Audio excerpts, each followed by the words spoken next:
Dans ton couple, il y a peut-être des moments que tu as du mal à comprendre après coup. Des moments où tu regardes en arrière et où tu te demandes pourquoi j'ai réagi comme ça? Pourquoi c'est allé aussi loin? Pourquoi je n'ai pas réussi à m'arrêter? Dans les épisodes précédents, nous avons parlé des crises émotionnelles, ce qui les déclenche, ce qui les aggrave et de la manière de réagir avec plus de recul. Aujourd'hui, nous allons explorer une question importante. Pourquoi as-tu parfois l'impression de perdre complètement le contrôle? Parce que lorsqu'une crise devient très intense, beaucoup de personnes ressentent exactement cela, comme si quelque chose avait pris les commandes, comme si la partie calme, réfléchie, posée avait disparu. Et dans ces moments-là, les émotions prennent toute la place. La peur, la colère, la tristesse, l'angoisse, tout devient plus fort, plus rapide, plus urgent.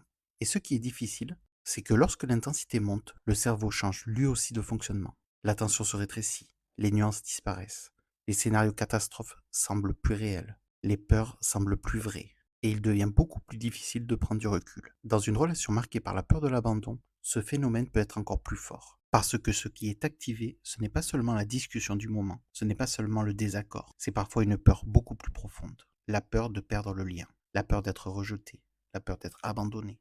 Et lorsque cette peur prend toute la place, le système émotionnel agit comme s'il y avait un danger immédiat, même lorsque la situation est plus nuancée, même lorsque le couple n'est pas réellement en train de se terminer. Et c'est souvent là que les réactions arrivent. Les mots qui dépassent la pensée, les messages envoyés dans l'urgence, les décisions prises sous l'effet de l'émotion, ou au contraire, le besoin de disparaître, de couper le lien et de tout arrêter pour ne plus souffrir. Puis, quelques heures plus tard, quelque chose redescend. L'intensité diminue, le regard change et parfois arrive la culpabilité, la honte et l'incompréhension. Parce que la personne que tu es dans la crise ne ressemble pas toujours à celle que tu es quand tout est calme. Et pourtant, cela ne veut pas dire que tu es fou. Cela ne veut pas dire que tu es condamné à revivre cela. Cela veut surtout dire que ton système émotionnel a été submergé. Et comprendre cela, c'est déjà commencer à changer la manière dont tu regardes ces crises. Parce que plus tu comprends ce qui se passe, plus tu peux reconnaître les signes, plus tu peux voir l'intensité monter, et plus tu peux agir avant qu'elle prenne toute la place. Dans le prochain épisode, nous allons clôturer cet arc sur les crises. Nous verrons comment éviter qu'une montée émotionnelle se transforme en véritable explosion et comment protéger le lien, même lorsque les émotions deviennent fortes.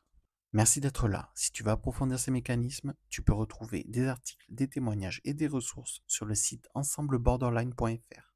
À très bientôt pour le prochain épisode.